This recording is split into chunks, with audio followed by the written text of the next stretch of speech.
ಒಂದು ಕಡೆ 2002ರಿಂದ 2012ರವರೆಗೆ ಬೆಳ್ತಂಗಡಿ ಪೊಲೀಸ್ ಠಾಣೆಯಲ್ಲಿ 462 ಅಸಹಜ ಸಾವುಗಳು ನಡೀತವೆ. ಈವರೆಗೂ ಯಾವ ಆರೋಪಿಗಳು ಕೂಡ ಪತ್ತೆಯಾಗಿಲ್ಲ. ಅದು ಪೊಲೀಸ್ ಇಲಾಖೆ ವೈಫಲ್ಯವೋ ಅಥವಾ ಅಲ್ಲಿ ಪತ್ತೆಯಾಗದ ರೀತಿ ಯಾರಾದರೂ ಅಡೆತಡೆ ಮಾಡ್ತಾರೋ ಗೊತ್ತಿಲ್ಲ. ಆದರೂ ಕೂಡ ಇವತ್ತಿನವರೆಗೆ ಯಾವ ಆರೋಪಿಗಳು ಕೂಡ ಸಿಕ್ಕಿಲ್ಲ. ಇವತ್ತಿನ BJP ಏನು ಹೇಳ್ತದಕ್ಕೆ ಅಂದರೆ ಹೋರಾಟಗಾರರು ಅಲ್ಲಿನ ವಿಚಾರಗಳ ಬಗ್ಗೆ, ಅಲ್ಲಿ ಆಗ್ತಿರೋ ಅನ್ಯಾಯಗಳ ಬಗ್ಗೆ ಹೋರಾಟ ಮಾಡಿದರೆ ಧರ್ಮಕ್ಕೆ ಅನ್ಯಾಯ ಆಗುತ್ತಂತೆ, ದೇವಸ್ಥಾನದ ಹೆಸರು ಹಾಳಾಗ್ತದಂತೆ. BJPಯವರು ಯಾವ ಹಿಂದುತ್ವದಲ್ಲಿದ್ದೀರಂತ ಸ್ಪಷ್ಟಪಡಿಸಬೇಕು. ನೀವು ಓಟಿಗಾಗಿ ನಕಲಿ ಹಿಂದುತ್ವ ಮಾಡ್ತಿದ್ದೀರಾ ಅಥವಾ ಅವಕಾಶವಾದಿ ಹಿಂದುತ್ವ ಮಾಡ್ತಿದ್ದೀರಾ ತಿಳಿಸ್ಬೇಕಲ್ಲ ನೀವು. ಶ್ರೀ ಕ್ಷೇತ್ರದ ವತಿಯಿಂದ ನಡೆಯುತ್ತಿರುವಂತಹ ಶಾಲೆಯ ಶಿಕ್ಷಕಿಯಾದಂಥ ವೇದವಲ್ಲಿಯ 76ರಲ್ಲಿ ವೇದವಲ್ಲಿ ಎನ್ನುವರ ಕೊಲೆ ಮತ್ತು ಅತ್ಯಾಚಾರ ಪ್ರಕರಣಗಳು ನಡೀತದೆ. ಅದಾದ ನಂತರ 86ರಲ್ಲಿ ಪದ್ಮಲತಾ ಎನ್ನುವ ಒಂದು ಹುಡುಗಿಯ SDM ಕಾಲೇಜಿನ ಹುಡುಗಿಯ ಅತ್ಯಾಚಾರ ಮತ್ತು ಕೊಲೆ ಪ್ರಕರಣಗಳು ಕೂಡ ಅದು ನಡೀತದೆ. ಅದಾದ ನಂತರ 2012ರಲ್ಲಿ ಧರ್ಮಸ್ಥಳ ಕ್ಷೇತ್ರದ ಆನೆಮಾವುತ ನಾರಾಯಣ ಮತ್ತು ಯಮುನಾ ಅಣ್ಣ ತಂಗಿಯ ಅತ್ಯಾಚಾರ ಮತ್ತು ಕೊಲೆ ದರೋಡೆ ನಡೀತದೆ. ಅದಾದ ನಂತರ 2012 ಅಕ್ಟೋಬರ್ 9ರಂದು ಸೌಜನ್ಯ ಅತ್ಯಾಚಾರ ಮತ್ತು ಕೊಲೆ ಆಗ್ತದೆ. ಅದು ಕೂಡ ಧರ್ಮಸ್ಥಳ SDM ಕಾಲೇಜಿನ ಹುಡುಗಿಯವರು. ಈ ಎಲ್ಲ ಪ್ರಕರಣಗಳು ಧರ್ಮಸ್ಥಳ ಗ್ರಾಮ ವ್ಯಾಪ್ತಿಯಲ್ಲಿ ನಡೆದರೂ ಕೂಡ ಈವರೆಗೂ ಕೂಡ ಆರೋಪಿಗಳು ಪತ್ತೆಯಾಗಲಿಲ್ಲ. ಈವರೆಗೂ ಯಾವ ಆರೋಪಿಗಳು ಕೂಡ ಪತ್ತೆಯಾಗಿಲ್ಲ. ಅದು ಪೊಲೀಸ್ ಇಲಾಖೆ ವೈಫಲ್ಯವೋ ಅಥವಾ ಅಲ್ಲಿ ಪತ್ತೆಯಾಗದ ರೀತಿ ಯಾರಾದರೂ ಅಡೆತಡೆ ಮಾಡ್ತಾರೋ ಗೊತ್ತಿಲ್ಲ. ಆದರೂ ಕೂಡ ಇವತ್ತಿನವರೆಗೆ ಯಾವ ಆರೋಪಿಗಳು ಕೂಡ ಸಿಕ್ಕಿಲ್ಲ. 1983ರಲ್ಲಿ ಧರ್ಮಸ್ಥಳದಲ್ಲಿ ಆದಂಥ ಒಂದು ಪ್ರಕರಣಗಳು ಅಂದರೆ ಇಬ್ಬರು ಧರ್ಮಸ್ಥಳ ಗ್ರಾಮದಲ್ಲಿ ಸತ್ತೋಗಿರ್ತಾರೆ. ಅವರನ್ನು ಗ್ರಾಮ ಪಂಚಾಯತ್ ವತಿಯಿಂದ ಅಥವಾ ಪೊಲೀಸರು ಅದನ್ನು ದಫನ್ ಮಾಡಿರ್ತಾರೆ ಮನೆಯವರಿಗೆ ತಿಳಿಸದೆ. ಆವಾಗ ಮನೆಯವರು ಬಂದು ಕೇಳಿದಾಗ ಅವರಿಗೆ ಬಾಯಿಗೆ ಬಂದಂತೆ ಬೈದಂಥ ಒಂದು ಪ್ರಕರಣಕ್ಕೆ ಸಂಬಂಧಪಟ್ಟಂತೆ ಅಂದಿನ ಮುಖ್ಯಮಂತ್ರಿಯ ವಿಧಾನಸೌಧದಲ್ಲೂ ಕೂಡ ಇದು ಚರ್ಚೆ ಆಗುತ್ತೆ, ಬಹಳಷ್ಟು ಚರ್ಚೆ ಆಗುತ್ತೆ. ಆಗಲೂ ಕೂಡ ಧರ್ಮಸ್ಥಳದ ಬಗ್ಗೆ ಚರ್ಚೆಗಳು ನಡೀತಾ ಇತ್ತು. ಅದಲ್ಲದೆ 1983ರಿಂದ 1990ರವರೆಗೂ ಕೂಡ ದಶಕದವರೆಗೂ ಕೂಡ BJPಯ ಶಾಸಕರು ಆವತ್ತಿನ ಕಾಲದಲ್ಲಿ 83ರಲ್ಲಿ ಒಬ್ಬರು ಶಾಸಕರಾಗಿದ್ದು ಯಡಿಯೂರಪ್ಪನವರು, ಅದ ನಂತರ ವಸಂತ ಬಂಗೇರವರಾದರು. ಹಾಗೆ 16 ಜನ ಶಾಸಕರು ಆವತ್ತಿನ ವಿಧಾನಸಭೆಯಲ್ಲಿ ಇದೇ ಧರ್ಮಸ್ಥಳದಲ್ಲಿ ಆಗ್ತಿರುವಂಥ ಅತ್ಯಾಚಾರ ಮತ್ತು ಪ್ರಕರಣಗಳ ಬಗ್ಗೆ, ಕೊಲೆ ಪ್ರಕರಣಗಳ ಬಗ್ಗೆ ಚರ್ಚೆ ಕೂಡ ನಡೆಸಿದ್ರು ವಿಧಾನಸೌಧದಲ್ಲಿ. ಇದು ನಾನು ದಾಖಲಾತಿನೇ ಬಿಡುಗಡೆ ಮಾಡ್ತೀನಿ, ಮುಂದಿನ ದಿನದಲ್ಲಿ ಅದರ ದಾಖಲಾತಿ ಬಿಡುಗಡೆ ಮಾಡ್ತೀನಿ. ಅದು ವಿಧಾನಸೌಧದಲ್ಲಿ ಚರ್ಚೆ ಆಗಿದ್ದಂಥ ಪ್ರೊಸೀಡಿಂಗ್ಸ್ ಕೂಡ ನಮ್ಮ ಹತ್ರ ಇದೆ, ಇದೆಲ್ಲವೂ ಕೂಡ. ಇಷ್ಟೆಲ್ಲ ಆದರೂ ಕೂಡ ಇವತ್ತಿನ BJP ಏನು ಹೇಳ್ತದಕ್ಕೆ ಅಂದರೆ ಹೋರಾಟಗಾರರು ಅಲ್ಲಿನ ವಿಚಾರಗಳ ಬಗ್ಗೆ, ಅಲ್ಲಿ ಆಗ್ತಿರೋ ಅನ್ಯಾಯಗಳ ಬಗ್ಗೆ ಹೋರಾಟ ಮಾಡಿದರೆ ಧರ್ಮಕ್ಕೆ ಅನ್ಯಾಯ ಆಗುತ್ತಂತೆ, ದೇವಸ್ಥಾನದ ಹೆಸರು ಹಾಳಾಗ್ತದಂತೆ. ಅಲ್ಲ, ನೀವು ಯಾವ ಹಿಂದುತ್ವ ಹೇಳ್ತಾ ಇದ್ದೀರಿ? ಹಿಂದುತ್ವಕ್ಕೆ ಹಾನಿ ಆಗ್ತದಂತೆ. ಹಾಗಾದರೆ ನೀವು ಯಾವ ಹಿಂದುತ್ವದಲ್ಲಿದ್ದೀರಿ? 83ರಿಂದ 90ರ ತನಕವೂ ಕೂಡ ನೀವು ಹೋರಾಟ ಮಾಡಿದ್ದೀರಿ ಧರ್ಮಸ್ಥಳ ಗ್ರಾಮದಲ್ಲಿ ನಡೀತಿರುವಂಥ ಅಸಹಜ ಸಾವಿನ ಬಗ್ಗೆ, ಕೊಲೆಗಳ ಬಗ್ಗೆ, ಅತ್ಯಾಚಾರಗಳ ಬಗ್ಗೆ. ಹಾಗಾದರೆ ಇವತ್ತು ಹೋರಾಟಗಾರರು ಮಾಡಿದರೆ ಧರ್ಮಸ್ಥಳ ಕ್ಷೇತ್ರಕ್ಕೆ ಹಾಳಾಗತ್ತಾ? ನೀವು ಆವತ್ತಿನ ದಿನ ಅಲ್ಲಿ ಪ್ರೊಸೀಡಿಂಗ್ಸಲ್ಲಿ ಧರ್ಮಸ್ಥಳ ಅಂತಲೇ ಇದೆ, ಬೇರೆ ಗ್ರಾಮದ ಹೆಸರು ಹೇಳಲಿಲ್ಲ. ಹಾಗಾದರೆ ನೀವು ಯಾವ ಧರ್ಮಸ್ಥಳವನ್ನು ಉಲ್ಲೇಖ ಮಾಡ್ಬೋದು, ಹೋರಾಟಗಾರರು ಯಾರು ಧರ್ಮಸ್ಥಳವನ್ನು ಉಲ್ಲೇಖ ಮಾಡಬಾರ್ದಾ? ಅಂದರೆ ಧರ್ಮಸ್ಥಳವನ್ನು ಉಲ್ಲೇಖ ಮಾಡಿದರೆ ಕ್ಷೇತ್ರ ಹಾಳಾಗುವುದಾಗಿದ್ದರೆ ತಿರುಪತಿ ಬಗ್ಗೆ ಹೋರಾಟ ನಡೆದಿತ್ತು, ಅಲ್ಲಿ ಹಾಳಾಯ್ತಾ? ಹಲವಾರು ಕ್ಷೇತ್ರಗಳಲ್ಲಿ ಆದಂಥ ಅನ್ಯಾಯಗಳ ಬಗ್ಗೆ ಹೋರಾಟಗಳು ನಡೆದಿದೆ, ಎಲ್ಲೂ ಕೂಡ ಕ್ಷೇತ್ರ ಹಾಳಾಗಿಲ್ಲ. ಅಸಾರಾಮ್ ಬಾಪು ಅಂತ ಒಬ್ಬ ಧರ್ಮ ಬೋಧಕ ಇಡೀ ರಾಷ್ಟ್ರದಲ್ಲಿ ಕೋಟ್ಯಾಂತರ ಜನ ಭಕ್ತರನ್ನು ಹೊಂದಿದ್ದಾನೆ, ಕೋಟ್ಯಾಂತರ ಆಸ್ತಿ ಪಾಸ್ತಿಯನ್ನು ಮಾಡಿದ್ದಾನೆ. ಅವನ ಬಗ್ಗೆನೂ ಕೂಡ ಆರೋಪ ಬಂದಾಗ ಹೋರಾಟಗಳು ನಡೆದಿತ್ತು, ಆವಾಗ ಧರ್ಮ ಹಾಳಾಗಲಿಲ್ವಾ? ಇದೇ BJP ಹೋರಾಟ ಮಾಡಿದೆ, ಹಾಗಾದರೆ ಅವನಿಗೆ ಧರ್ಮ ಇಲ್ವಾ? ಆಗ ಧರ್ಮ ಹಾಳಾಗೋದಿಲ್ವಾ? ಆ ಆರೋಪಿ ಇವತ್ತು ಜೀವಾವಧಿ ಶಿಕ್ಷೆಯಲ್ಲಿ ಜೈಲಲ್ಲಿದ್ದಾರೆ. ಅವನ ಮೇಲೆ ಬಂದಿರುವ ಕಂಪ್ಲೇಂಟ್ ಒಂದೇ ಒಂದು, ಅಸಾರಾಮ್ ಬಾಪು ಮೇಲೆ ಕಂಪ್ಲೇಂಟ್ ಬಂದಿರುವಂಥದ್ದು ಒಂದೇ ಒಂದು. ಅವನು ಅರೆಸ್ಟ್ ಆದಮೇಲೆ ಆಮೇಲೆ 53 ಕಂಪ್ಲೇಂಟ್ ಅವನ ಮೇಲೆ ರಿಜಿಸ್ಟರ್ ಆಯಿತು. ಇವತ್ತು ಕೂಡ ತನಿಖೆ ನಡೀತಿದೆ. ಇವತ್ತು ಜೀವಾವಧಿ ಶಿಕ್ಷೆಯಾಗಿ ಒಳಗಡೆ ಇದ್ದಾರೆ. ಹಾಗಾದರೆ ನನ್ನ ಪ್ರಶ್ನೆ, BJPಯವರು ಯಾವ ಹಿಂದುತ್ವದಲ್ಲಿದ್ದೀರಂತ ಸ್ಪಷ್ಟಪಡಿಸಬೇಕು. ನೀವು ಓಟಿಗಾಗಿ ನಕಲಿ ಹಿಂದುತ್ವ ಮಾಡ್ತಿದ್ದೀರಾ ಅಥವಾ ಅವಕಾಶವಾದಿ ಹಿಂದುತ್ವ ಮಾಡ್ತಿದ್ದೀರಾ ತಿಳಿಸ್ಬೇಕಲ್ಲ. ನೀವು 83ರಲ್ಲಿ ನೀವು ಮಾತಾಡಿದರೆ ಸರಿ ಇರ್ತದೆ. 2025ರಲ್ಲಿ ಅನ್ಯಾಯ ಆದರೆ ಹೋರಾಟ ಮಾಡಿದರೆ, ಧರ್ಮಸ್ಥಳದ ಹೆಸರು ಹೇಳಿದರೆ ಕ್ಷೇತ್ರ ಹಾಳಾಗತ್ತೆ. ಹಾಗಾದರೆ ನೀವು ಯಾರ ಪರ? ಒಬ್ಬ ಶಾಸಕ, ಒಬ್ಬ ಸಂಸದ ಜನರ ದುಡ್ಡಿನಲ್ಲಿ ಹಣ ತಗೊಂಡು ಜನರ ಸಂಬಳ, ಟ್ಯಾಕ್ಸ್ ಹಣದಲ್ಲಿ ಸಂಬಳ ತಗೊಳ್ತಾ ಇದ್ದಾರೆ. ಕೇಳಲಿಕ್ಕೆ ಎಲ್ರಿಗೂ ಹಕ್ಕಿದೆ. ಯಾವ ಶಾಸಕರನ್ನು ಕೂಡ, ಯಾವ ಸಂಸದರನ್ನು ಕೂಡ ಕೇಳಲಿಕ್ಕೆ ಹಕ್ಕಿದೆ. ಆದರೆ ನೀವು ಜನಸಾಮಾನ್ಯರಿಗಾಗುವಂಥ ನೋವಿನ ಬಗ್ಗೆ ನಿಮಗೆ ತಾಕತ್ತಿದ್ರೆ, ನೀವು ವಿರೋಧ ಪಕ್ಷದಲ್ಲಿ ಕೂತಿದ್ದೇ ಹೌದಾಗಿದ್ರೆ, ಸೌಜನ್ಯ ಪ್ರಕರಣದ ಬಗ್ಗೆ ಯಾಕೆ ನೀವು ಮಾತಾಡ್ತಾ ಇಲ್ಲ? ಸೌಜನ್ಯ ಪ್ರಕರಣದಲ್ಲಿ ಯಾಕೆ ಮಾತಾಡ್ತಿಲ್ಲ? ಆನೆ ಮಾವುತ ಸತ್ತಂತ ಪ್ರಕರಣದಲ್ಲಿ ಯಾಕೆ ಮಾತಾಡ್ತಿಲ್ಲ? ಪದ್ಮಲತಾ ಪ್ರಕರಣ ಬಹಳ ಹಿಂದಿದ್ದಾಯಿತು. ಇದೆರಡು ಕೂಡ ಇತ್ತೀಚಿನ ದಿನಗಳಲ್ಲಿ ಹೋರಾಟ ನಡೀತಿದೆ. ನೀವು ನ್ಯಾಯಾಲಯದ ಆದೇಶವನ್ನು ಗೌರವ ಮಾಡ್ತೀರಲ್ಲ. ನೀವು ನ್ಯಾಯಾಲಯದ ಆದೇಶವನ್ನು ಗೌರವ ಮಾಡೋದು ಹೌದಾಗಿದ್ರೆ, ಅಕ್ವಿಟಲ್ ಕಮಿಟಿ ಮಾಡಿ ಅಂತ ಆದೇಶ ಮಾಡಿದ್ರು ಕೂಡ ಇವತ್ತು ಸರ್ಕಾರ ತನಿಖೆ ಮಾಡ್ತಾ ಇಲ್ಲ. ಇದ್ರ ಬಗ್ಗೆ ಕೇಳಲಿಕ್ಕೆ ನಿಮಗೆ ಆಗ್ತಾ ಇಲ್ಲ ಅಂತ ಹೇಳಿದ್ರೆ, ನೀವು ಜನರ ಪರವಾಗಿ ಇದ್ದೀರಾ ಅಥವಾ ಆರೋಪಿಗಳ ಪರವಾಗಿ ಇದ್ದೀರಾ ಅನ್ನೋದು ಸ್ಪಷ್ಟಪಡಿಸಬೇಕಲ್ಲ. ನಾನು BJPಯ ಶಾಸಕರಾಗಲಿ, BJPಯ ಮುಖಂಡರಿಗೆ ನಾನು ಸವಾಲು ಹಾಕ್ತೇನೆ. ಧರ್ಮಸ್ಥಳದಲ್ಲಿ ಆಗಿರುವಂಥ ಎಲ್ಲ ಪ್ರಕರಣಗಳ ಬಗ್ಗೆ ಚರ್ಚೆ ಮಾಡಲಿಕ್ಕೆ ನಿಮಗೆ ಸವಾಲು ಹಾಕ್ತೇನೆ. ಬನ್ನಿ, ನೀವು ಎಲ್ಲೋ ಕೂತ್ಕೊಂಡು ನಿಮಗೆ ಅನುಕೂಲಕ್ಕೆ ತಕ್ಕಂತೆ ಮಾತಾಡುವಂಥದ್ದಲ್ಲ. BJP ಅನ್ನೋದು ಒಂದು ರಾಷ್ಟ್ರೀಯ ಪಕ್ಷ. ಇಲ್ಲಿ ಹೋರಾಟಗಾರರು ಇರುವಂಥವರು ಕೂಡ ರಾಷ್ಟ್ರೀಯ ಪಕ್ಷದ ಕಾರ್ಯಕರ್ತರೇ ಕೂಡ. ಹೋರಾಟ ಮಾಡ್ತಿರುವವರು ಕೂಡ BJP ಸಂಘ ಪರಿವಾರದ ಕಾರ್ಯಕರ್ತರು ಇದ್ದಾರೆ, ಕಾಂಗ್ರೆಸ್ ಕಾರ್ಯಕರ್ತರು ಇದ್ದಾರೆ, ಎಲ್ಲರೂ ಇದ್ದಾರೆ.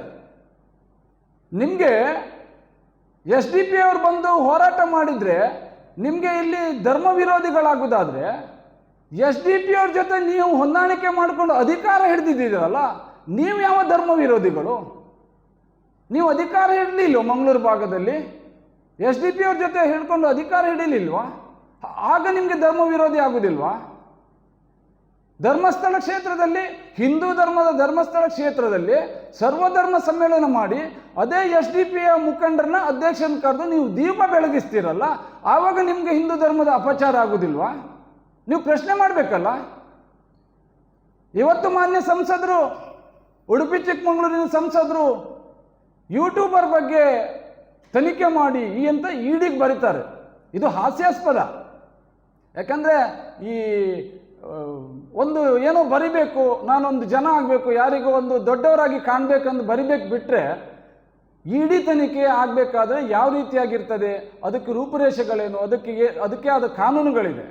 ಒಂದು 50 ಕೋಟಿ 100 ಕೋಟಿ ಮೇಲಿನ ಅವ್ಯವಹಾರಗಳಿಗೆ ಅಥವಾ ಅದಕ್ಕೆ ದಾಖಲಾತಿ ಇಟ್ಕೊಂಡು ಇಡಿ ತನಿಖೆ ಮಾಡಿ ಅಂತ ಬರಿಬೇಕಾಗಿದೆ. ಯೂಟ್ಯೂಬರ್ ಏನೋ ಮಾಡಿದ್ದಾರೆ, ಇವ್ರ ಬಗ್ಗೆ ಇಡಿ ತನಿಖೆ ಮಾಡಿ ನಮಗೆ ಇಲ್ಲಿ ಅವ್ರ ಬಗ್ಗೆ ಅನುಮಾನ ಬಂದಿದೆ. ಮಾನ್ಯ ಸಂಸದರೇ, ನೀವು ಕಟ್ಟಿರೋ ಮನೆ ಬಗ್ಗೆನೂ ಕೂಡ ಇಡೀ ರಾಜ್ಯದಲ್ಲಿ ಚಕಾರ ಎತ್ತಿದ್ದಾರೆ ಜನ.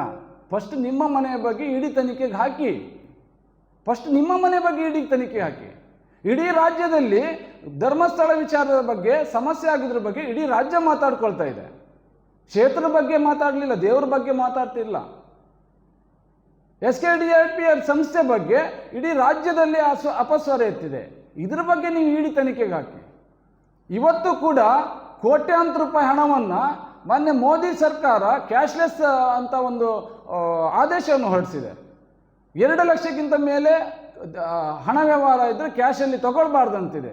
ಕೋಟ್ಯಾಂತರ ರೂಪಾಯಿ ಹಣವನ್ನು ಯಾವುದೇ ದಾಖಲೆಗಳಿಲ್ಲದೆ ಕ್ಯಾಶಲ್ಲಿ ತಗೊಂಡು ವ್ಯವಹಾರ ಮಾಡ್ತಿದ್ದಾರೆ.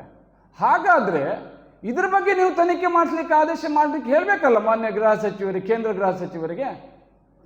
ಅದೆಲ್ಲ ಬಿಟ್ಟು ಯಾವುದೋ ಯೂಟ್ಯೂಬರ್ ಮೇಲೆ ಈ ಥರ ಒಂದು ಕಳಂಕ ತರುವಂಥ ಕೆಲಸ ಮಾಡುವಂಥದ್ದು ಎಷ್ಟು ನ್ಯಾಯ? ನಿಮ್ಮನ್ನು ಸ್ವಾಗತ ಮಾಡ್ತೇವೆ. ನೀವು ಹೋರಾಟಗಾರರ ಮೇಲೂ ಕೂಡ ತನಿಖೆ ಮಾಡಲಿಕ್ಕೆ ಹೇಳಿ, ನಾವು ರೆಡಿ ಇದ್ದೇವೆ. ಎಲ್ಲ ಸೌಜನ್ಯ ಹೋರಾಟಗಾರರು ಕೂಡ ರೆಡಿ ಇದ್ದೇವೆ.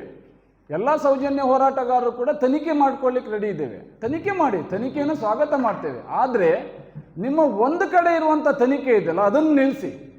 ಆ ಕಪಟ ನಕಲಿ ಹಿಂದುತ್ವವನ್ನು ನಿಲ್ಲಿಸಿ ನೈಜ ಒಬ್ಬ ಶಾಸಕರಾಗಿ, ನೈಜ ಒಬ್ಬ ಹಿಂದೂ ಪರ ನಾಯಕರಾಗಿ, ಮಂತ್ರಿಯಾಗಿ ಅಥವಾ MP ಆಗಿ ನೀವು ಮಾತನಾಡಬೇಕು, ಯಾರೋ ಪರವಾಗಿ ಮಾತಾಡೋದಲ್ಲ. ಈ ಎಲ್ಲ ಕಾರಣಗಳಿಂದ ನಾವು ಇವತ್ತು ಹೋರಾಟ ಮಾಡಬೇಕಾಗಿದೆ.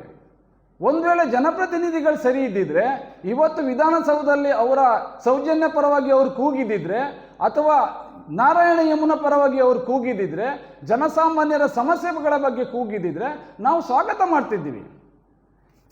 ಒಂದು ಕಡೆ 2002ರಿಂದ 2012ರವರೆಗೆ ಬೆಳ್ತಂಗಡಿ ಪೊಲೀಸ್ ಠಾಣೆಯಲ್ಲಿ 462 ಅಸಹಜ ಸಾವುಗಳು ನಡೀತದೆ. 462 ಅಸಹಜ ಸಾವುಗಳು ನಡೀತದೆ. ಮಾಹಿತಿ ಹಕ್ಕಲ್ಲಿ ತೆಗೆದಿದ್ದೇವೆ.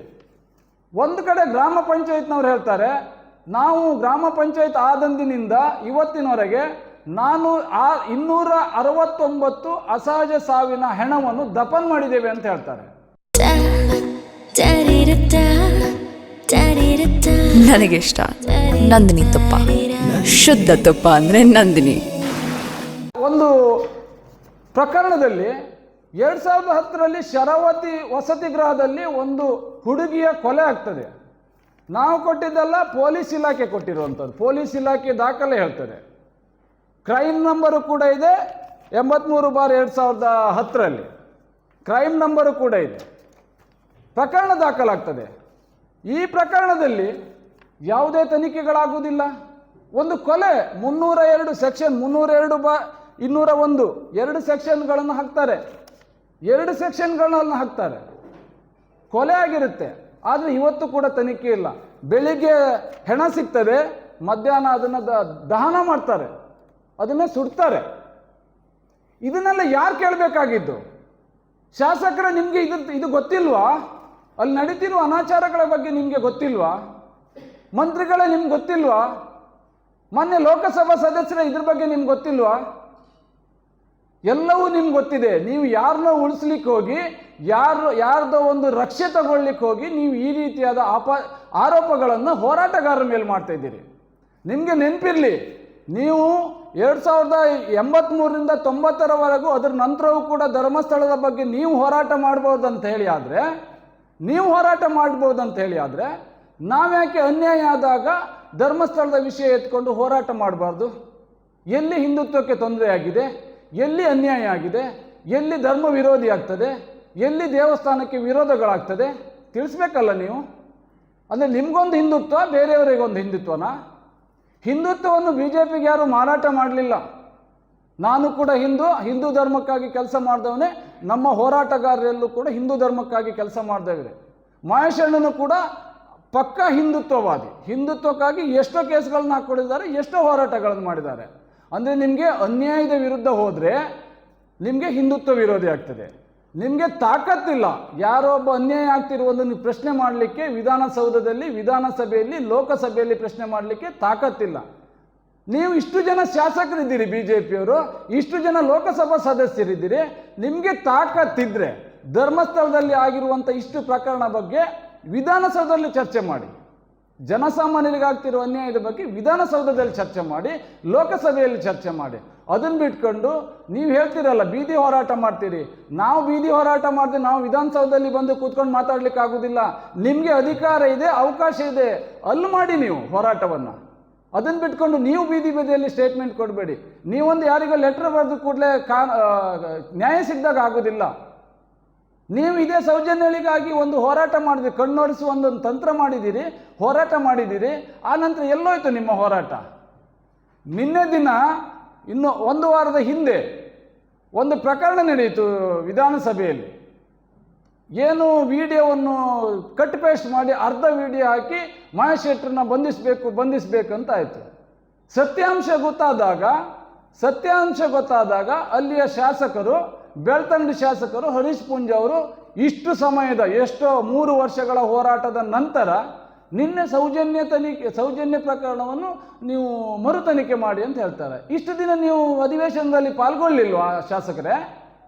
ನೀವು ಮಾಡಿರೋ ತಪ್ಪನ್ನು ಬೇರೆಯವ್ರ ಮೇಲೆ ಹಾಕೋ ಪ್ರಯತ್ನ ಮಾಡ್ರಿ. ಆದರೆ ಅದು ಜಗತ್ತಿಗೆ ಗೊತ್ತಾಯಿತು. ಈಗ ಎಲ್ಲಿ ನಮ್ಮ ಮಾನ ಹರಾಜಾಗ್ತದೆ ಅನ್ನೋ ಕಾರಣಕ್ಕೆ ನೀವು ಪ್ರಕರಣವನ್ನು ತಿರುಚಲಿಕ್ಕೆ ಅಯ್ಯೋ ಸೌಜನ್ಯ ಪ್ರಕರಣವನ್ನು ತನಿಖೆ ಮಾಡಿ ಅಂತಿದ್ರಿ. ಸೌಜನ್ಯ ಪ್ರಕರಣ ಅಲ್ಲ.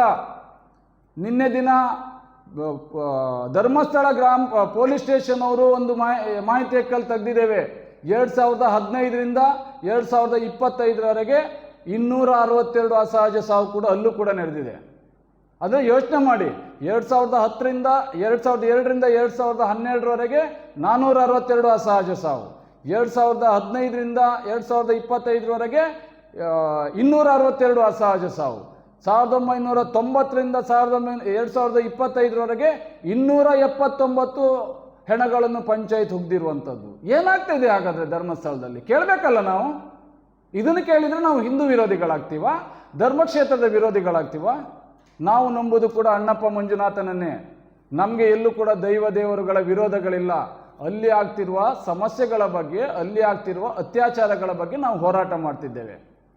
ಹೇಳ್ತಾರೆ ಕಮ್ಯುನಿಸ್ಟರು ಹೋರಾಟ ಮಾಡ್ತಾ ಇದ್ದಾರೆ, ಕಮ್ಯುನಿಸ್ಟರು ಹೋರಾಟ ಮಾಡ್ತಿದ್ದಾರೆ ಅಂತ. Devananda communist leader. ಎಲ್ಲ ಅಂಗಗಳು ನನ್ನ ನಂಬಿಕೆ ಆಗದಂಥ ಪರಿಸ್ಥಿತಿ ಬಂದಿದೆ. ಹಾಗಾಗಿ ಕೊನೆಯದಾಗಿ ನಮಗೆ ದೇವರ ಮೊರೆ ಹೋಗುವುದಂತ ನಾವು ತೀರ್ಮಾನ ಮಾಡಿದ್ದೇವೆ ಅದ್ರ ಜೊತೆಯಲ್ಲಿ. ಹಾಗಾಗಿ 24ನೇ ತಾರೀಕು ಬೆಳಿಗ್ಗೆ ರಾಜ್ಯದ 25,000 ದೇವಾಲಯಗಳಲ್ಲಿ ಏಕಕಾಲದಲ್ಲಿ, ರಾಜ್ಯದ 25,000 ಎಲ್ಲ ದೇವಸ್ಥಾನಗಳಲ್ಲಿ ಏಕಕಾಲದಲ್ಲಿ ಸೌಜನ್ಯ ಹೋರಾಟಗಾರರು ಸೌಜನ್ಯಳ ನ್ಯಾಯಕ್ಕಾಗಿ ಮತ್ತೆ ಸೌಜನ್ಯಳ ಥರ ಸತ್ತಂಥ ಆತ್ಮಗಳಿಗೆ ಶಾಂತಿ ಸಿಗಲಿಕ್ಕಾಗಿ, ಮತ್ತೆ ಸೌಜನ್ಯಳಿಗೆ ಅನ್ಯಾಯ ಮಾಡಿದ ಪಾಪಿಗಳಿಗೆ ಶಿಕ್ಷೆ ಕೊಡಿಸಬೇಕು ದೇವರೇ, ಮತ್ತು ಅವರಿಗೆ ಸಪೋರ್ಟ್ ಮಾಡ್ತಿರುವಂಥ ಎಲ್ರಿಗೂ ಕೂಡ ಶಿಕ್ಷೆ ಕೊಡಬೇಕು ಅನ್ನುವ ಒಂದು ಉದ್ದೇಶ ಇಟ್ಕೊಂಡು 24ನೇ ತಾರೀಕು ಬೆಳಿಗ್ಗೆ ರಾಜ್ಯದ 25,000ಕ್ಕೂ ಹೆಚ್ಚು ದೇವಸ್ಥಾನಗಳಲ್ಲಿ ಏಕಕಾಲದಲ್ಲಿ ಪೂಜೆ ಸಲ್ಲಿಸ್ತಾ ಇದ್ದೇವೆ. ದೇವರ ಮೊರೆ ಹೋಗಿ ಸೌಜನ್ಯಳ ನ್ಯಾಯಕ್ಕಾಗಿ ಪೂಜೆ ಸಲ್ಲಿಸ್ತಾ ಇದ್ದೇವೆ. ನಮ್ಮ ಇದು ಕೊನೆಯ ಅಜೆಂಡಾ. ಅದ್ರ ಜೊತೆ ಹೋರಾಟದ ಜೊತೆಗೆ ಇದು ಒಂದು ಅಜೆಂಡವಾಗಿ ಇಟ್ಕೊಂಡು ಮಾಡ್ತಾ ಇದ್ದೇವೆ. ಹಾಗಾಗಿ ಅದಕ್ಕೂ ಕೂಡ ನಿಮ್ಮೆಲ್ಲರ ಸಹಕಾರ ಇರಲಿ ಅಂತ ನಾವು ಕೇಳ್ಕೊಳ್ತಾ ಇದ್ದೇವೆ. ಮತ್ತಷ್ಟು ವಿಶೇಷ ವಿಡಿಯೋಗಳನ್ನು ನೋಡಲು ಮತ್ತು ಹೊಸ ವಿಡಿಯೋಗಳ ಬಗ್ಗೆ ತಿಳಿಯಲು ಈ ದಿನ .com ಯೂಟ್ಯೂಬ್ ಚಾನೆಲ್ ಸಬ್ಸ್ಕ್ರೈಬ್ ಮಾಡಿ ಮತ್ತು ಬೆಲ್ ಐಕಾನ್ ಕ್ಲಿಕ್ ಮಾಡಿ.